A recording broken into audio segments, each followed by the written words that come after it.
Shri Ganeshaya Namaha. Sri Guru Charitra, Chapter 6, Ravana and Gokarna Mahabaleshwar.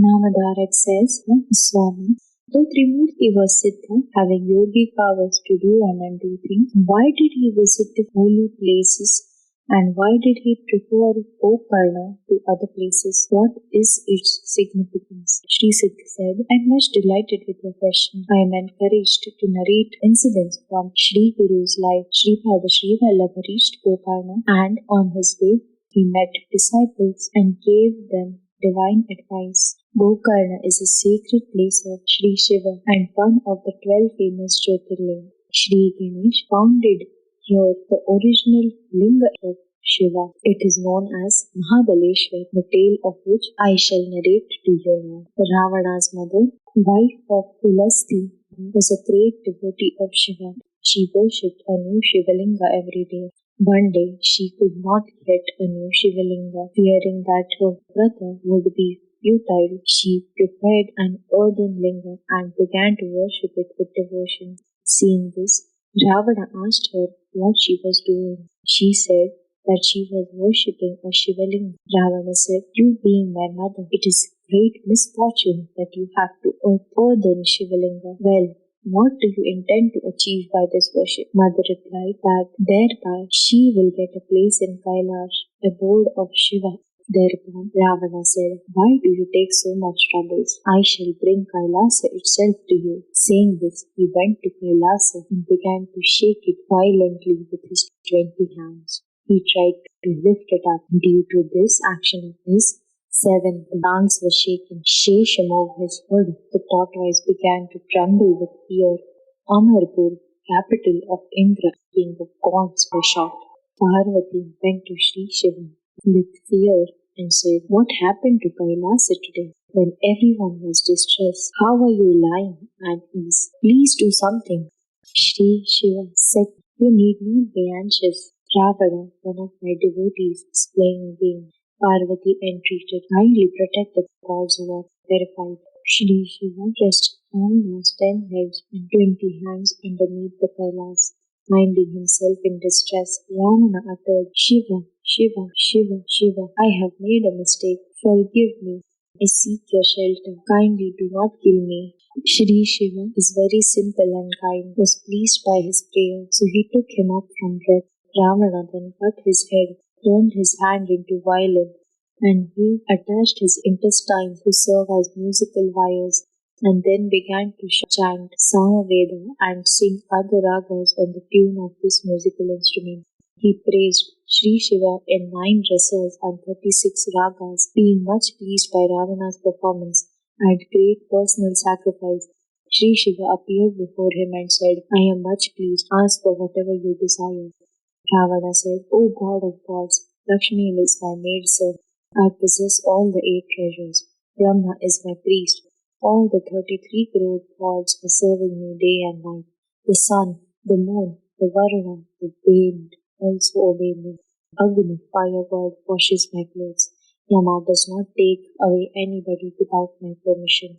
Indrajit is my son. Kumbhakarna is my brother. Kamadhenu is at my doors. Now I have come to take away Kailasa with me, as my mother has accepted a vrata to worship you daily. Kindly fulfill my mother's desire. Sri Shiva said, If your mother wishes to worship me, then what is the necessity of taking Kailasa to her? I shall give you my Atmalinga, which will fulfill all her desires instantly. It is just like my soul. Saying this, he gave his Atmalinga to Ravana and said, Place this at a holy place, reciting the Rudra Sukta and worship it with 108 recitations of the particular mantra. One who worships this linga continuously for 3 years will gain my prowess. One who possesses this linga will live for eternity. One is relieved of any great sin simply with the sight of this linga. Do not place this on the ground until you reach Lanka. Taking this Atmalinga, Ravana at once started for Lanka. Narada Muni immediately approached Indra and said to him, How are you sitting idle? Ravana has become immortal. You will lose all your prominence. Sri Shiva has given him Atmalinga and has assured him If he would worship it for 3 years with devotion, he will be an Ishvara himself. How will you then rescue 33 crore of gods who are in his custody? Better you all be his slaves. Also send divine damsels like Urvashi, Ramba, Menaka, etc. to him.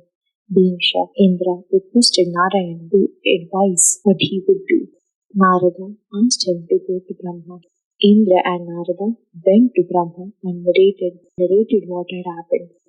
Then, accompanied by Indra and Narada, Brahma went to Sri Vishnu and requested him to devise some means to overcome this calamity. Sri Vishnu was enraged to hear this tale. He, with all others, immediately went to Sri Shiva. Sri Vishnu said to Sri Shiva, "What made you give Atmalinga to Ravana, the most wicked, who has made all his captives? How do you bless such a cruel person? Now he will conquer even the heaven." Sri Shiva said, "I was extremely pleased with his devotion. He cut his head and hands and made me a violin using intestine as strings and sang Samaveda and other songs in different ragas."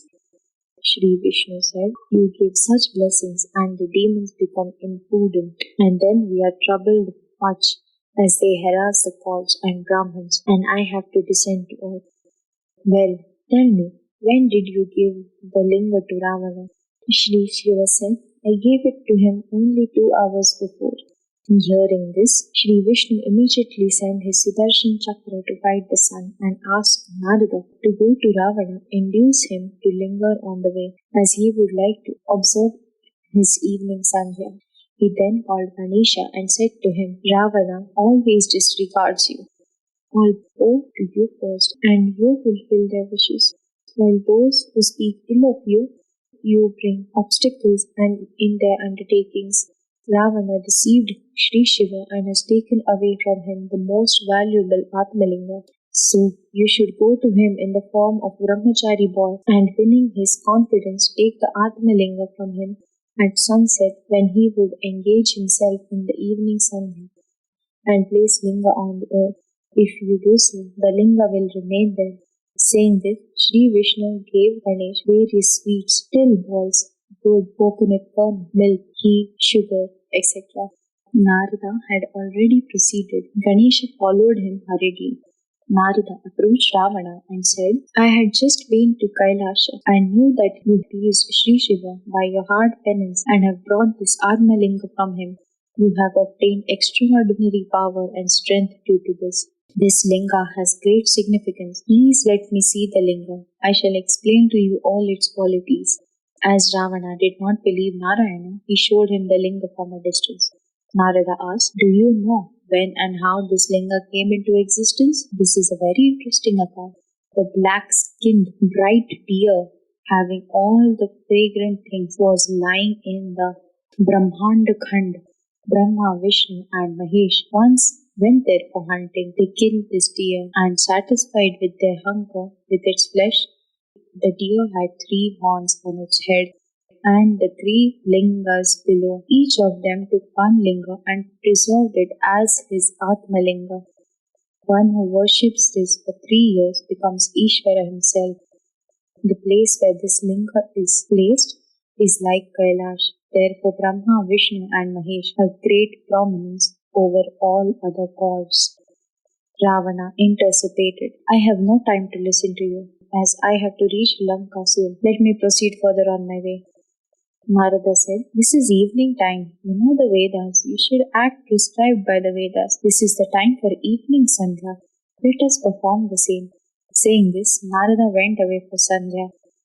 In the meantime, Ravana saw Ganesh in the form of Brahmachari boy who was plucking durvas, a particular durva. Ravana thought that the boy would not deceive him.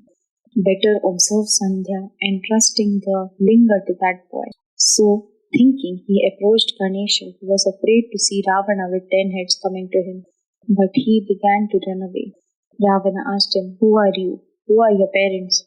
Ganesha said, "Why are you inquiring? Does my father owe you?" Ravana smiled and said, "Don't be afraid of me. Don't be afraid of me. I'm asking this only out of curiosity." Ganesha replied, I am the son of Sri Shiva. He has ash smashes all over the body. He has a necklace, Rudra Bij, around his neck. He bears headlocks on his head. My mother is Parvati. My father rides a bull, Nandi, with my mother and begs for alms daily.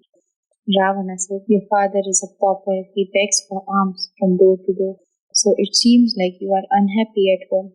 I live in a beautiful city, Lanka, rich with magnificent buildings, gardens, and other wealth. You live with me. I shall give you whatever you desire. Ganesha said, there are many Rakshasas in Lanka. They will devour me, a boy living in forest. Hence I will not come to Lanka. Ravana again entreated him to hold the linga in his hand till he observed Sandhya. Thereafter, Ganesha said with hesitation, I am ignorant. I won't hold this linga in my hand as it may be heavy. Let me go to my place. Ravana still persuaded him and induced Ganesha to hold the linga as he proceeded to observe Sandhya on a seashore. Ganesha warned him, as soon as I feel the linga heavy, I shall place it on the earth. Saying this, Ganesha took the linga and waited there. All the gods had gathered in the sky and were witnessing this event. Ravana was offering agrahas, water ablutions, to fire god. Ganesha called Ravana and said that he is fatigued and he should take the linga from him soon. Ravana made signs by hand and asked him to wait for a little more time. After a while, Ganesha again called Ravana and asked him to come immediately as it was becoming unbearable for him to hold linga. Ravana was meditating by this time. Seeing that Ravana was not coming, Ganesha recollected Sri Vishnu's words and placed the linga in the presence of all the gods in the sky. All the gods were greatly pleased to see this and showered flowers in the head of Krishna in admiration. Soon after, Ravana returned, and seeing that the linga was placed on the ground, he was much annoyed. He began to thrash Ganesha in wrath. Ravana tried his best with all his might to lift up the linga, but the linga would not be shaken up. As Ravana tried to lift it up, it took the shape of the ear of a cow. So it is known as Gokarna. And as Ravana exercised all his might to lift it up, it is called Mahabaleshwar. In despair, Ravana went to the forest for hard penance. There are many other incidents signifying the greatness of this holy place. This is narrated in the Skanda Purana. Shri Guru Dattatreya Namostute.